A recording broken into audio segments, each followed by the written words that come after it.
Hello, hello, hello. Welcome to the Fun Astrology Podcast. It's Tuesday, August 26th.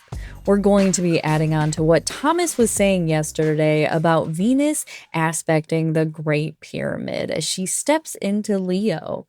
Because she isn't just strolling in quietly, the Great Pyramid means that it comes with a full lineup of aspects that tell a real story this week.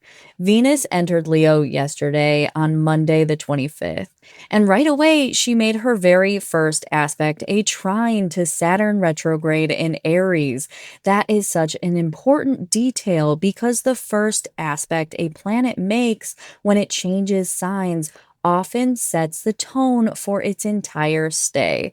And this one says that Venus in Leo is not just here to play, perform, and shine. She's here to do it with integrity and with responsibility and with an awareness of what really matters in the long run.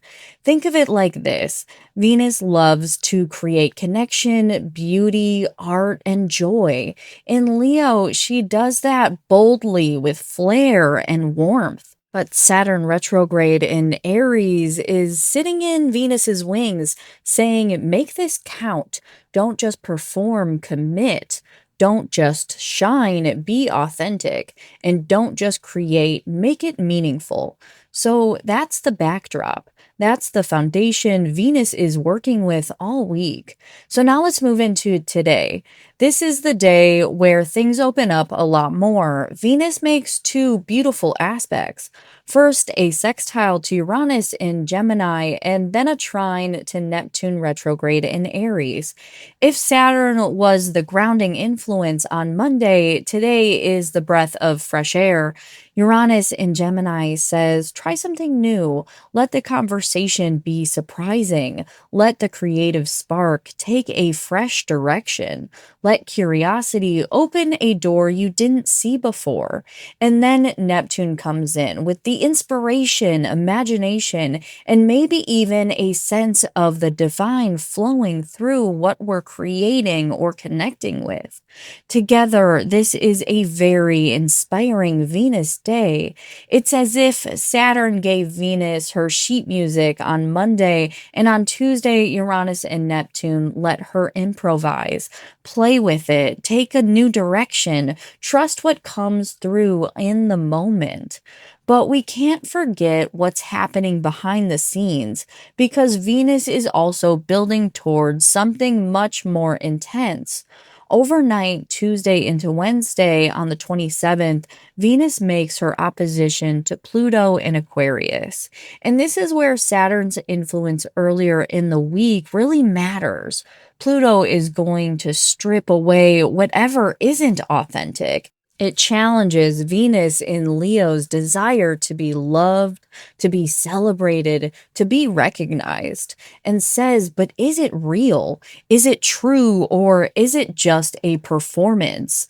If you took Saturn's lessons seriously, if you grounded your creativity, your connection, your joy in something meaningful, then Pluto's opposition can feel like empowerment. Like you're standing in your authenticity and shining brighter for it. But if you've been seeking validation or leaning into surface level approval, Pluto will show you where it can't be held.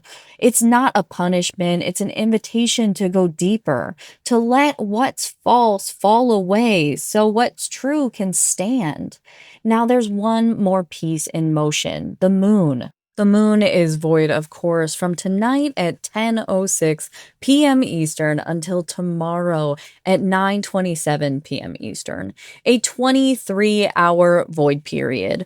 So while Venus is making the opposition to Pluto, it's happening under a long void moon. That tells us don't rush the process, don't try to force outcomes or make big declarations. Let things unfold. Sometimes the most powerful transformations happen quietly when we're not pushing for answers. So now let's back up and put it all together one more time. Yesterday, Venus enters Leo and makes her first aspect to Saturn retrograde in Aries. The tone is set. Beauty, creativity, and love, but with responsibility and meaning. Today, Venus gets her inspiration from Uranus and Neptune. It's a day for ideas, sparks, and imagination. But overnight to Wednesday, the 27th, Venus faces Pluto. Whatever isn't true or lasting gets revealed, but whatever is authentic, it's empowered, it's strengthened, it shines brighter. This week is Venus in Leo showing us it's not just about standing in the spotlight, it's about what we're choosing to shine. Saturn says, make it matter. Neptune and Uranus say, let it inspire you. And Pluto says, let it be real. That's a powerful picture to carry us into the week. I hope you all enjoy the rest of your Tuesday. Thomas and I will be together on the podcast tomorrow, looking at a Pisces rising chart and how the Great Pyramid fits in. If you haven't signed up for the eclipse webinar yet, go to hightimelineliving.com. It will be this Sunday, and Thomas and I are super excited. If you can't make the live, there is a replay. I will be back with you on Thursday. Until then, much love. Talk soon.